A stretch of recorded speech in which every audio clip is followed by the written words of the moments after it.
para empezar al menos a plantearlos dentro de nuestra sociedad, porque si no pareciera que el tema, por ejemplo, de nuestras políticas públicas en relación al medio ambiente quedan solamente para los especialistas, para los expertos, para los legisladores, que hay algunos temas que prefieren no tocar, y para los gobiernos que dicen hacer cosas, pero finalmente no las hacen. Bueno, hoy vamos a hablar de medio ambiente, vamos a hablar de desmontes en nuestra provincia, con datos precisos, con especialistas de nuestra Salta, para que traigan aquí el tema, empecemos a analizarlo.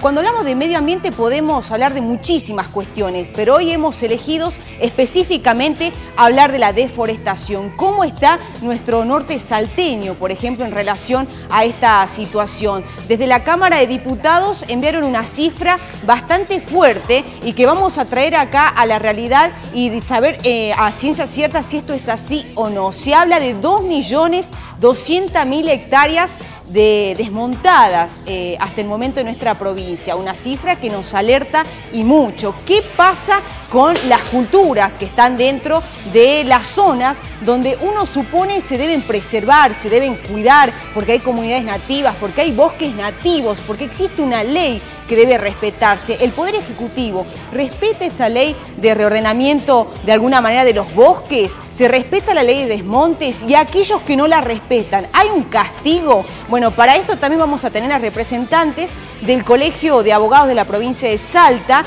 de la Comisión de Medio Ambiente, para saber si es necesario que se penalice más a aquellos que no cumplen con las leyes en relación al medio ambiente. Pero no va a ser el único tema que vamos a tocar a lo largo de esta tarde, sino que hoy estamos pidiendo desde este espacio la emergencia vial ya en todo el territorio nacional. Le vamos a preguntar también a expertos en seguridad vial por qué hoy se está exigiendo la emergencia. Llevamos 102 muertos en siniestros viales en Salta, no es una cifra menor. Vamos a hablar con especialistas en esta cuestión. También vamos a traer a personal del Hospital San Bernardo, que nos importa saber también en cuanto a accidentología cómo vienen trabajando los fines de semana. ¿Han aumentado los heridos? ¿Cuántos discapacitados quedan después de los accidentes de tránsito? Y por supuesto, el rol fundamental que cumple hoy la policía de la provincia de Salta, la policía de tránsito del área de accidentología. Así que bueno, muchas voces, muchos protagonistas para empezar a desarrollar cada uno de los temas en la tarde del día de hoy. Yo me voy inmediatamente a presentar a nuestros primeros entrevistados. Está con nosotros el señor José Volanta, que es de alguna manera un investigador del INTA y un experto, por supuesto, en el tema del día de hoy, que es desmonte. José, ¿cómo le va? Buenas tardes, gracias por venir. Buenas tardes, gracias a usted por la invitación. Bueno, está también Lucas Segueso, también un doctor en Ciencias del Medio Ambiente, que por supuesto también tiene mucho para decir en el día de hoy, y esperemos que ustedes del otro lado también participen a través de nuestro hashtag. Lucas, ¿cómo estás? Buenas tardes, gracias por venir. Hola, Vanessa. Bueno, también lo acompaña Andrés Leaque, que tiene un libro en relación a la deforestación en Salta desde el 2004 al 2015, así que le vamos a preguntar a él también cómo está esta situación. Andrés, ¿cómo le va? Buenas tardes, gracias por venir. Y nos acompañan dos mujeres que representan al Colegio de Abogados en la Comisión de Medio Ambiente de la institución. Una es Rosa Torres. Rosa, ¿cómo le va? Buenas tardes, gracias por venir. Y la coordinadora, que es Silvina Borla. Silvina, ¿cómo le va? Buenas tardes. ¿Qué tal, Vanessa? ¿Cómo estás? Buenas tardes. Gracias por venir. Bueno, le pido a la producción que empecemos ya con nuestras primeras consignas para que empiecen a participar. Y la pregunta es si el Poder Ejecutivo está haciendo cumplir con la ley de desmonte aquí en Salta. Así que le pregunto directamente a Lucas. ¿Se está cumpliendo? La respuesta fácil y rápida es no, no se está cumpliendo. No se está cumpliendo como se debería cumplir. Nosotros hemos hecho investigaciones sobre este tema y muy recientemente hemos publicado un trabajo en una revista internacional donde nosotros estamos demostrando que hay deforestación en zonas amarillas y zonas rojas que claramente indican que la ley de bosques nacional y provincial no se está cumpliendo como debería, porque las zonas amarillas y las zonas rojas son zonas en las cuales no está permitido el desmonte. O sea, más prueba que eso es imposible. Se está desmontando en zonas prohibidas, por lo tanto la ley no se cumple. Bien, Andrés, recién yo decía una cifra, 2.200.000 hectáreas desmontadas. ¿Esta cifra habla de que no se está cumpliendo con la ley? No, esa es una cifra que hace referencia a un periodo histórico que excede esta ley. La ley es mucho más reciente, así que no podemos relacionar esa cifra con el efecto de la ley por ahora. ¿No? Bien, pero a partir del cumplimiento y del establecimiento de la ley... A partir de la implementación de la ley de bosques, sí, podemos ver que hay una baja en algunos de los números, pero no necesariamente están vinculados o atribuibles a la ley. Hay varias variables políticas, económicas, que están detrás de eso. Entonces, para entender todo hay que ver el contexto mucho más amplio de lo que está ocurriendo. Bien. José, ¿se está cumpliendo con las leyes? Bueno, en el sentido de que estaban hablando los colegas, la ley no se cumple porque la ley fue creada para evitar los desmontes en áreas amarillas y áreas rojas. No tiene un presupuesto en cuanto a unas metas de deforestación. O sea que uno pueda decir que a partir de una cantidad de hectáreas desmontadas se cumple o no se cumple. La ley la ley es de ordenamiento territorial y lo que hace la ley es decir dónde se puede y dónde no se puede. Y en ese sentido yo coincido con los colegas de lo que acaban de expresar. Es el porcentaje de desmonte en áreas amarillas y áreas rojas es bastante alto y debería tender a cero para decir que la ley es un éxito. Silvina, ¿por qué nos debería preocupar estas apreciaciones que van teniendo Andrés, Lucas y José? Bueno, porque como sociedad, digamos, no sé si somos tan conscientes de lo que está pasando, ¿no? Sí, desde el punto de vista legal, digamos, este avance en los desmontes que uno lo hace desde una mirada lógica, ¿no? O sea, la ley te dice no desmonte en rojo y amarillo, ves desmonte en rojo y amarillo, la ley no está funcionando, o sea, no hay que ir mucho más allá. Ahora, la trampa jurídica ha sido el tema de recategorizaciones, que ha sido con lo que ha trabajado mucho Greenpeace y por lo cual dijo el gobernador anuló un decreto. Sin embargo, la ley contiene todavía el artículo que permite la recategorización, así que por más que se derogó el decreto, las recategorizaciones siguen avanzando. Y en este sentido, tenemos desmontes en zonas que la ley prohíbe el desmonte. Es como que por ahí nos pasa como sociedad que al momento en que uno está debatiendo o tratando una normativa, uno no toma conciencia de los efectos que sobre la sociedad va a tener esta normativa. Entonces es como que somos una sociedad bastante cómoda en ese sentido y no intervenimos. Bien. Entonces cuando hay este tipo de cuestiones yo creo que tiene que haber programas que nos informen un poco más para que la sociedad sea un poco más activa en sus decisiones y en su participación, ¿no? Bien. Rosa, ¿existe un registro de infractores ambientales, al menos en lo que va del 2017? Podemos ir más atrás, pero al Colegio de Abogados, a la Comisión de Medio Ambiente, ¿le llegan esos datos, esa información de infractores ambientales? O sea, sí existe ese registro, pero a la Comisión de Ambiente específicamente no le ha llegado datos específicos con respecto a ese tema. Sí, Silvia, si quiere agregar algo. Sí, en general, digamos, la Comisión de Ambiente no interviene ni recibe información en forma directa. Podemos actuar como un organismo consultor. Bien. Si hay alguna cuestión que desde el Estado o desde las instituciones privadas también pueden acceder al colegio y pedir la intervención de la comisión. Hicimos algunos informes para distintas áreas técnicos jurídicos. Esa es un poco la participación. De ahí intervenimos también en asesoramientos, capacitaciones, pero no nos llega en forma directa, o sea, no hay una intervención obligatoria del Colegio de Abogados en las distintas instancias legales. Bien. En estos momentos formamos parte del Consejo Asesor para la reforma de la Ley de Ordenamiento Territorial de Bosques Nativos, que más bien es una revisión obligatoria, ¿sí? Bien. Es una revisión obligatoria. Digamos, en esas instancias sí, pero no es una intervención obligatoria. Bien, Andrés, ¿ustedes tienen conocimiento, acceso, digamos, al registro de infractores ambientales? Mira, empiezo diciendo que... Se lo pregunto porque yo como periodista, y capaz que cualquiera desde el otro lado de la pantalla tiene interés por saber quiénes son los que están desmontando en la provincia, no sé específicamente a qué lugar hay que ingresar para saber. Bueno, es una pregunta muy pertinente, porque hoy por hoy la sociedad civil no tiene la posibilidad de determinar si un desmonte es legal o ilegal. ¿Por qué? Porque la información sobre ese desmonte o esa situación la maneja el Ministerio de Ambiente, más específicamente la Secretaría de Medio Ambiente. Entonces, sin esos datos, yo, como Juan de la Calle, no tengo la posibilidad de decir, bueno, este desmonte es ilegal por X motivo. Un desmonte puede ser ilegal porque no tramitó ningún permiso. Un desmonte puede ser ilegal porque tramitó el permiso, pero no cumplió con cierta norma. Pero yo, al no tener el expediente, yo no puedo saber si esa norma fue transgredida o no. Entonces, en síntesis, hoy por hoy es muy difícil, no hay una apertura del Estado con la información que nos permita a nosotros evaluar transgresiones o infracciones. Bien, dime Lucas, coincidís con Andrés, es difícil sin los datos empezar a trabajar sobre eso también. Bueno, hay diferentes tipos de datos, ¿no es cierto? El dato de los infractores me parece que tiene mucho que ver con la aplicación de multas o con la aplicación de algún castigo de tipo administrativo. A nosotros nos preocupa mucho más los datos que están a la vista en las imágenes satelitales del avance de la frontera agropecuaria, que implica en muchos casos desplazamiento de comunidades indígenas, desplazamiento de productores criollos o pérdida de hábitat de productores criollos y comunidades que dependen del monte para su subsistencia.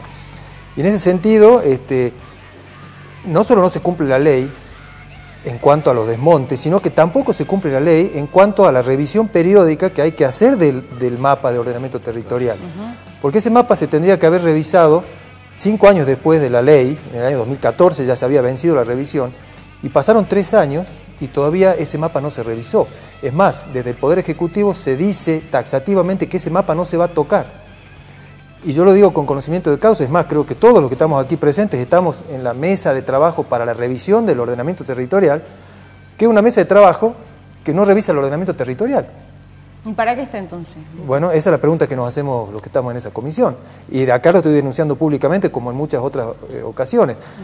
La revisión del ordenamiento territorial, que se tiene que hacer cada 5 años, no se hizo. No se hizo y el Ejecutivo no quiere que se haga. Bien, José, bueno, esto también es cierto. Si no nos enteramos a través del reclamo de campesinos, de comunidades originarias, no sabemos qué es lo que está pasando en el interior de Salta. No, bueno, el método de conocer, uno puede tomar información a través de sensoramiento remoto, a través de imágenes satelitales, y uno puede conocer el avance de la frontera agropecuaria. De hecho, es lo que se sabe y son las investigaciones en las que estamos trabajando. Pero desde el punto de vista de nuestro rol, en mi posición, trabajando desde el INTA, nosotros estamos más abocados a cuestiones vinculadas con análisis de sustentabilidad, análisis de impacto, y además tratar de comunicar y de informar sobre cuáles son los riesgos del avance de frontera agropecuaria como se está dando. ¿Cuáles son los riesgos, José? Bueno, en primera instancia, digamos que a priori lo primero que ocurre es una caída en los servicios de ecosistema, en el nivel de provisión de servicios ecosistémicos. Acá hay una alteración en funciones ecosistémicas como la dinámica del agua, funciones ecosistémicas como la dinámica del carbono, y básicamente una alteración del ecosistema puntualmente en la biodiversidad. ¿Por esta razón hay inundaciones? Cada enero o febrero hablamos de inundaciones en muchos departamentos de Salta. ¿Tiene que ver con esto? ¿Tiene relación? Bueno, cuando uno remueve la cubierta natural... Porque acá se tiran a pelota entre el gobierno que dice que no invierte en obras y por otro los empresarios agropecuarios dicen que la culpa es del gobierno, el gobierno dice no es de ellos que están desmontando. Entonces... Bueno, la remoción de la cubierta vegetal del suelo en áreas con pendientes provoca aceleración de la escorrentía en los momentos de las lluvias. Cuando esas lluvias superan los valores promedio y los valores normales, lluvias que ocurren cada 5 años, cada 10 años, o aquellas lluvias excepcionales de cada 15 años, 20 años, los problemas son muy grandes porque producen erosión, arrastre de sedimento, aludes y lo que conocemos. Y los problemas que hemos visto en la cuenca Dorada del Valle en los últimos tiempos están vinculadas con el cambio del uso del suelo. Ahora, ¿quién tiene la culpa? ¿Quién tiene la culpa? Ese es la sociedad en su conjunto, permite que se desmonten de esa manera, donde los desmontes, el avance de la frontera agropecuaria se va haciendo de manera sucesiva, donde se va haciendo de manera, digamos, sin ninguna preceptos de conservación o siguiendo lineamientos escurrimientos y conservación de cuencas. Bien. Entonces es atribuible tanto a los productores, a los propietarios de la finca, como al Estado por la falta de control de las cuencas hidrológicas. Bien, Andrés, sobre estas zonas, digamos, que ya hubo desmonte, ¿se han aplicado tareas correctivas para recuperación de la vegetación? Que yo conozca, no. ¿Y por qué esto no se hace, Lucas? Bueno, volvemos al Entonces tema de debería las haber un responsabilidades. control, digamos, después de... Y básicamente el responsable de todo esto es el Estado. O sea, acá la actividad privada, mientras sea legal y mientras genere un rédito económico, se va a seguir desarrollando. Si el Estado no establece pautas claras de planificación, no establece sistemas de control adecuados para los que infringen las leyes, esto va a seguir pasando. O sea, volvemos siempre al tema de las responsabilidades. Yo no creo que seamos todos responsables, porque me parece que hay niveles muy distintos de responsabilidad. Y el Estado, me parece, provincial y nacional, y también municipal en algunos casos, tiene un rol que jugar que no está jugando adecuadamente, no solamente desde la ley de bosques, desde mucho antes. Silvina, ¿cuál es el compromiso del Colegio de Abogados en este sentido? Porque lo que está diciendo Andrés, Luca y José es claro, pero alguien tiene que actuar. Si el Ejecutivo no hace nada, desde afuera... Me gustaría agregar algo un poco a lo que venían hablando ellos, ¿no? Porque un dato importante que por ahí como sociedad no tenemos en cuenta es que cuando se establecen sanciones estamos acostumbrados a la multa. Sí. Sin embargo, en temas ambientales, la sanción primordial es esto de recomponer, digamos, o sea, hubo un desmonte, no basta la multa o la aplicación de multas, porque la Secretaría de Ambiente no es un organismo que deba recaudar, sino que es un organismo que debe recomponer, digamos, el daño ocasionado con esta infracción. Sí. Y normalmente la Secretaría actúa con multas, que además, digamos, no solamente no recompone, que es lo que mira la mirada ambiental y lo que obliga la Constitución nacional, sino que además las multas no cumplen ni siquiera con su función disuasiva, digamos, porque al ser montos tan irrisorios, normalmente te conviene no someterte a todo el proceso de autorización, sino directamente recibir la aplicación de una multa total. En una temporada vos recuperás lo que perdiste en la multa. Bueno, Entonces, en algunos casos, ¿no? Porque el diputado Ramón Villa más de una vez en la legislatura denunció al ex intendente Ata Gerala de haber desmontado, haber recibido una multa y nunca la pagó. no, y inclusive los procesos judiciales hacen que esto, ¿no? Que uno se someta a apelaciones y una serie de circunstancias que hacen que vos tardes también en pagarla, digamos. Es todo un mecanismo que no está cumpliendo para lo que fue implementado. Ahora, este me parece que es un tema importante. Y otro tema es el acceso a la información. Hoy vos querés intervenir como tercero, te hablo de hace unos días atrás, digamos en la Secretaría, en el organismo de fiscalización y control, en un expediente que inicia un sumario y tenemos el concepto arcaico administrativo. Si no sos parte del expediente o si no sos un interesado, digamos, porque formás parte, no te permiten ver. Cuando las leyes ambientales te dicen esto lo podés ver. ¿Por qué? Porque yo, como beneficiario del ambiente, digamos, tengo el derecho a un ambiente sano, tengo el derecho de controlar qué multas se están aplicando. Claro. Entonces, tengo derecho a acceder a ese expediente aunque se esté tramitando, no tengo que esperar la multa. Bien, Lucas, ¿por qué, y esto lo quiero repetir acá y en otra oportunidad también te lo pregunté, hablas de genocidio cultural? Porque hasta el momento estamos hablando de los perjuicios para todos nosotros, ¿no? Pero hay gente que verdaderamente la matan, así literalmente, por un pedazo de tierra, ¿no? El concepto de genocidio cultural no lo inventé yo, por supuesto, pero tiene que ver con que, por ejemplo, el avance de la frontera agropecuaria y la reducción del espacio vital, por ejemplo, de una comunidad indígena, que hace que esa comunidad indígena pierda algunas de sus prácticas culturales o tenga que directamente desplazarse, por ejemplo, hacia la periferia de un pueblo o de una ciudad. Eso configura una situación en la cual ese grupo pierde irreversiblemente sus parámetros culturales.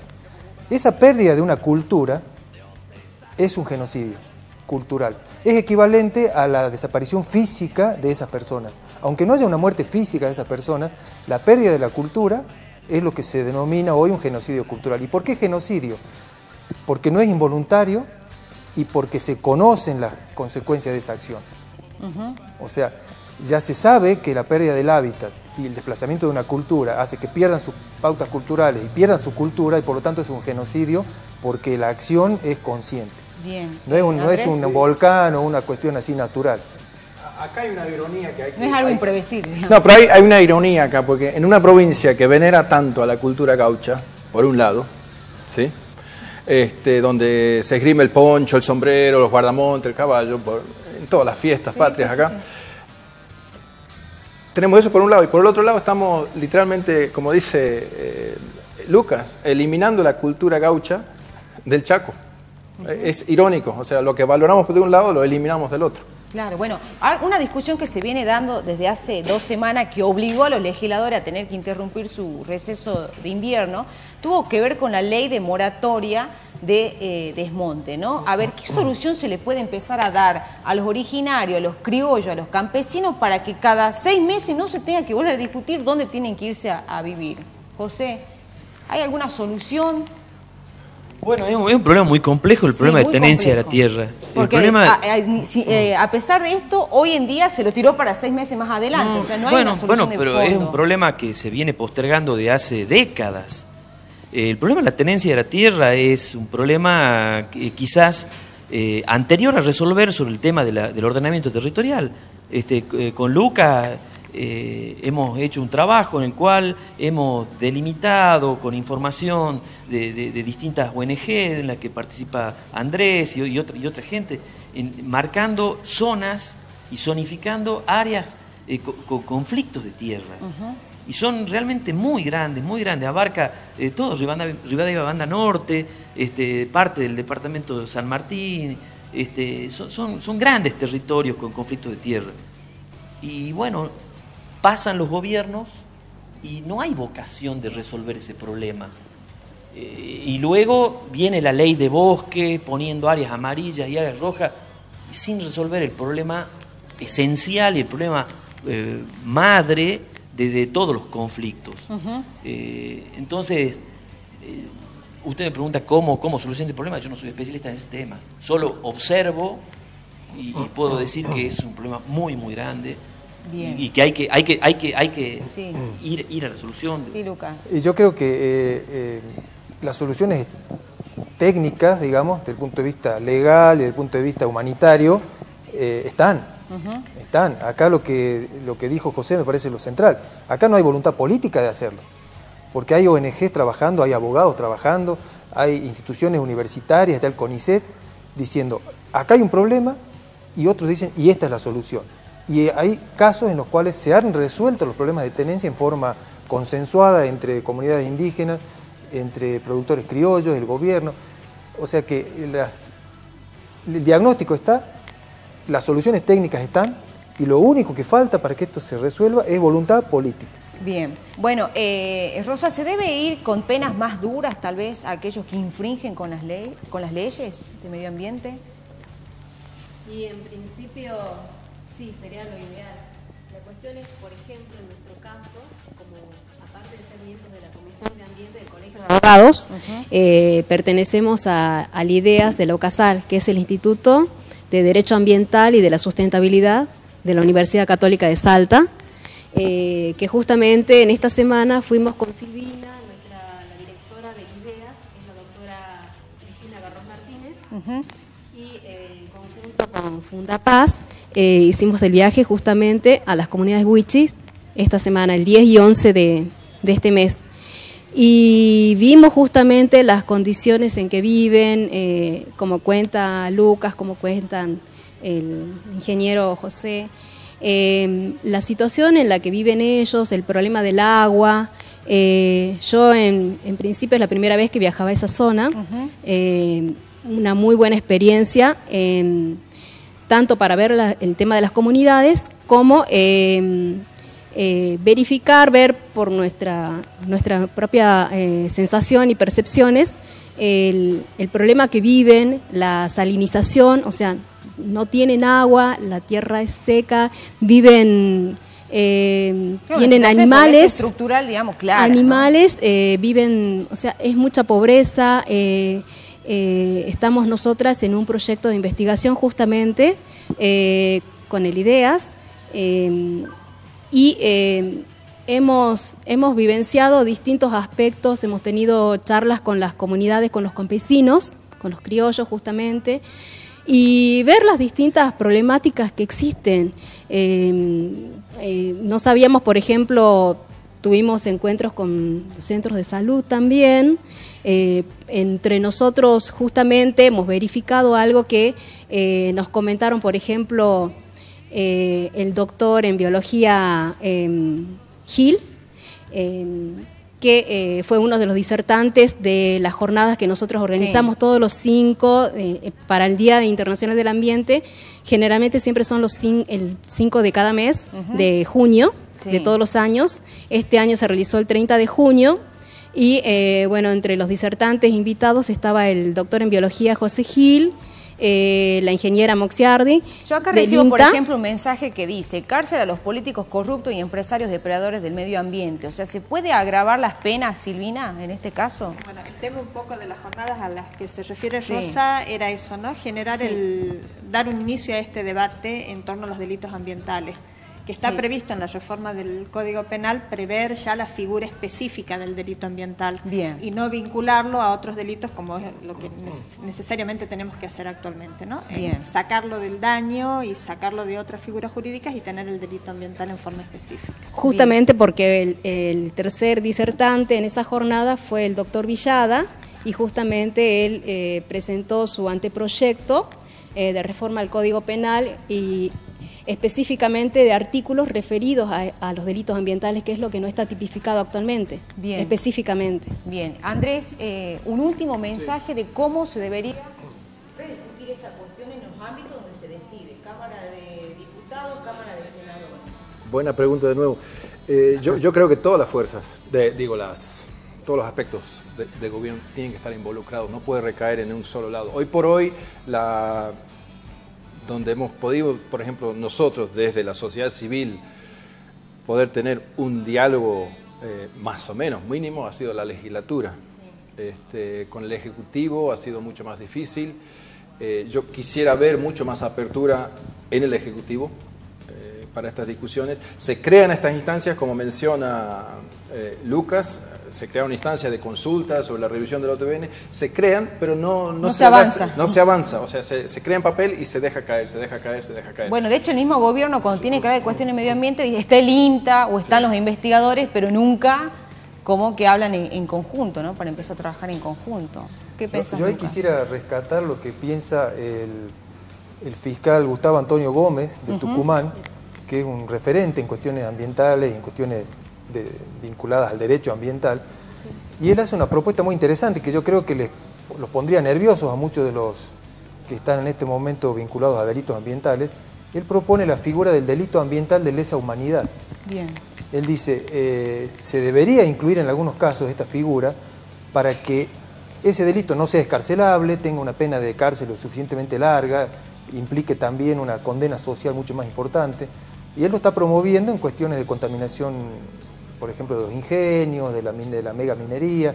Entonces, yo no soy abogado, pero me gusta mucho la idea de que haya algunos delitos ambientales que se empiecen a equiparar a cuestiones más graves, como las cuestiones de lesa humanidad. Bien, bueno, José, muchísimas gracias por venir.